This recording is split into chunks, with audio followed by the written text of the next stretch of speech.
E aí, tudo certo? Já parou para pensar como a eletricidade consegue viajar pelos fios para acender a luz ou carregar o celular? Bem, hoje no Quizzers a gente vai desvendar esse segredo dos condutores e isolantes e entender como eles fazem nosso dia a dia funcionar. Vamos começar com uma coisa que todo mundo faz sem nem pensar: apertar o interruptor. Parece mágica, né? Um clique e pronto, o quarto todo se ilumina. Mas como isso acontece tão rápido? Pois é, a resposta não é mágica, é ciência pura. E o segredo por trás de tudo isso está no movimento de partículas super, mas super pequenas e invisíveis. Então, de forma bem simples, eletricidade nada mais é do que o fluxo, a movimentação dessas partículas que a gente chama de elétrons. E o mais interessante é que os materiais no nosso mundo reagem a esses elétrons de duas formas bem diferentes. Alguns funcionam como condutores e outros como isolantes. Primeiro, vamos falar dos materiais que basicamente estendem um tapete vermelho para os elétrons. Eles são como as superautoestradas do mundo da eletricidade. Esses materiais, que são principalmente os metais, são excelentes condutores. Sabe por quê? Porque eles têm o que a gente chama de elétrons livres, que se movem com muita facilidade. É exatamente por isso que os fios elétricos são feitos de cobre. Ok, mas e o contrário? Se os condutores são as autoestradas, os isolantes são como muros gigantes que simplesmente bloqueiam a passagem dos elétrons. Materiais como borracha, plástico, vidro, eles não têm esses elétrons livres. Por isso, eles barram a eletricidade.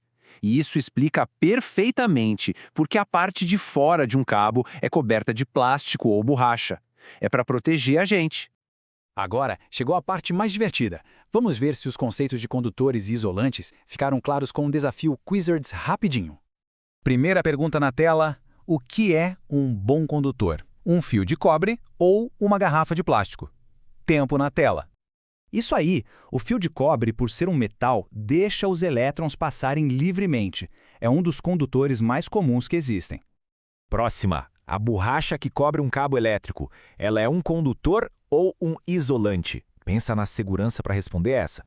Exatamente, é um isolante. A borracha está lá justamente para impedir que a eletricidade escape e para manter todo mundo seguro.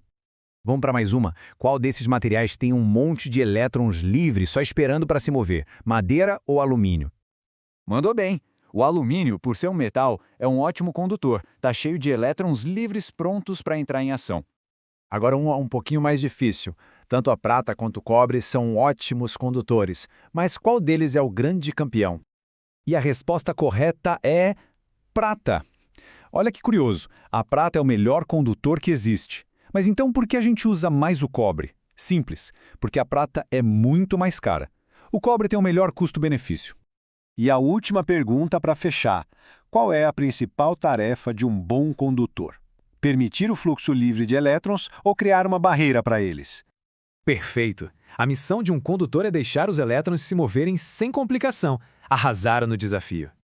Então vamos resumir rapidinho. Eletricidade é o fluxo de elétrons. Os condutores, como os metais, abrem caminho. Os isolantes, como o plástico, bloqueiam esse caminho por segurança. E é a combinação inteligente desses dois que faz nosso mundo elétrico funcionar direitinho. E para a gente terminar, um último desafio. Olhem aí ao redor, agora mesmo. Qual objeto vocês conseguem encontrar que usa ao mesmo tempo um condutor e um isolante? Deixe aqui nos comentários o que achou. E se ficou qualquer dúvida, pode perguntar nos comentários também. A gente adora responder. E para não perder os próximos temas, já sabe, né? Siga o Quizzards, ative as notificações e deixe aquele like. Até a próxima!